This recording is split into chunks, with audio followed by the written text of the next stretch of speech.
Nous sommes sur la commune d'Aubervilliers, qui accueille la majorité des installations de chantier nécessaires à la construction du prolongement de la ligne 12.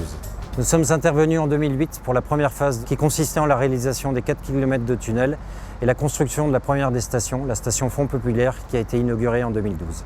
Vinci Construction réintervient aujourd'hui pour réaliser la suite de ce prolongement, la phase 2, qui consiste en la réalisation de 2 nouvelles stations, la station Aimé Césaire et la station Mairie d'Aubervilliers.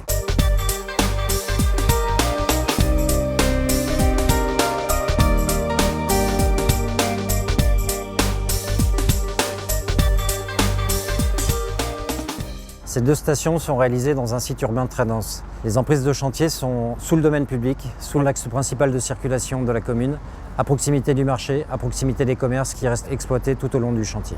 Donc l'enjeu principal de ce chantier, c'est un enjeu technique bien sûr, puisque ces stations sont des ouvrages considérables à réaliser en sous-œuvre, et un enjeu environnemental, puisqu'il nous faut réaliser ce chantier en impactant au minimum la commune d'Aubervilliers.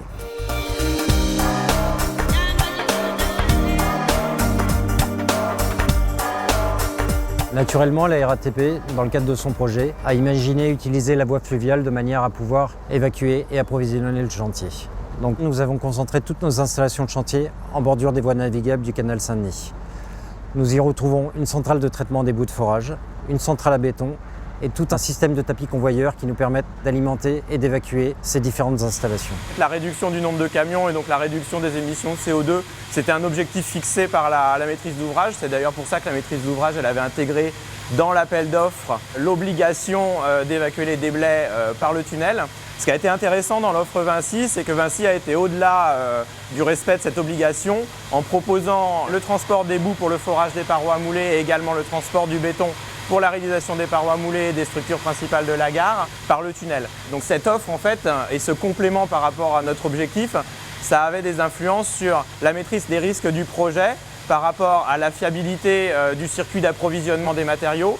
Ça permettait également, en cas de dépassement des périodes autorisées d'intervention, de réaliser des bétonnages tard le soir sans avoir recours à des centrales à béton externes. Et puis surtout, ça avait un intérêt par rapport aux risques qu'on avait identifiés d'arrêt de chantier vis-à-vis des riverains. Et toute la logistique qui a été mise en place dans le cadre du projet, ça nous permet de dire oui, certes, le chantier il génère des nuisances, mais regardez les efforts qu'on a fait pour tout de même les limiter. Et généralement, quand les riverains se plaignent, qu'on les emmène sur le chantier et qu'on leur montre les installations, ils sont bluffés et ils arrêtent de se plaindre, quoi.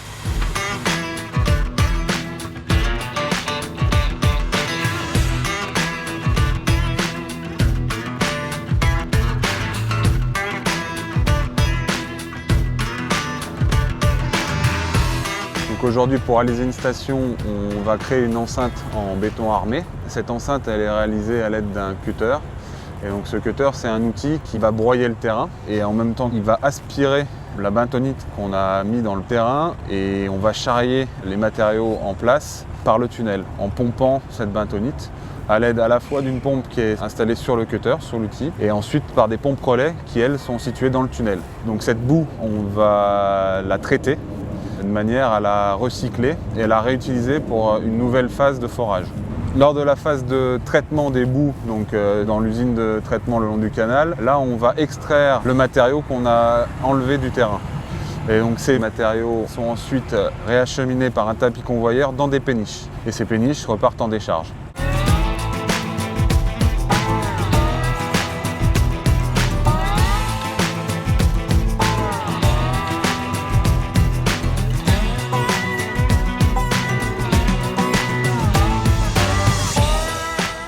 On fabrique notre béton en propre.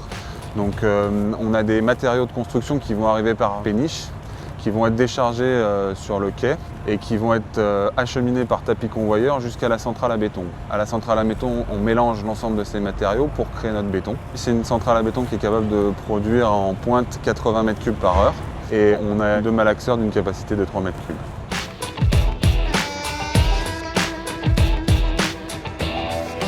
La centrale à béton est située à plus de 1000 mètres du point d'acheminement du béton. C'est pour ça qu'on a mis en place donc des systèmes de pompes relais. Donc au total, on a 2 lignes de pompage sur lesquelles on va avoir 6 pompes. Donc c'est des pompes qui nous permettent d'acheminer le béton à une cadence d'à peu près 70 m3 par heure.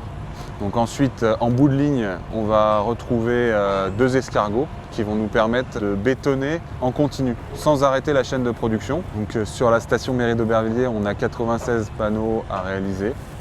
Et sur la station Aimé Césaire, on a 26 panneaux à réaliser.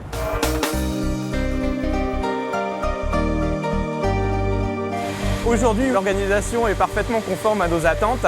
Elle est parfaitement conforme également à l'offre qui a été faite par Vinci, d'aller au-delà de ce qu'on avait imposé dans le DCE. Le seul petit bémol, c'est le temps qui a été nécessaire à la mise au point de tout ce dispositif, qui est techniquement relativement complexe, en tout cas beaucoup plus complexe que ce qu'on pourrait imaginer de prime abord. Et du coup, voilà, il a fallu un peu de temps pour faire tout ça, mais aujourd'hui ça marche, donc c'est l'essentiel. C'est vrai qu'il y a une équipe qui s'est montée autour de ce projet et qui permet aujourd'hui de bétonner sur 1000 mètres. On sait qu'on sait le faire.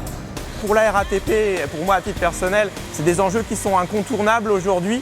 On ne peut pas aller vers les chantiers qui se profilent dans les 10 ou 20 ans qui viennent sans se donner la peine à minima de réfléchir et de pousser la mise en œuvre de solutions innovantes telles que celles qu'on voit aujourd'hui à Aubervilliers.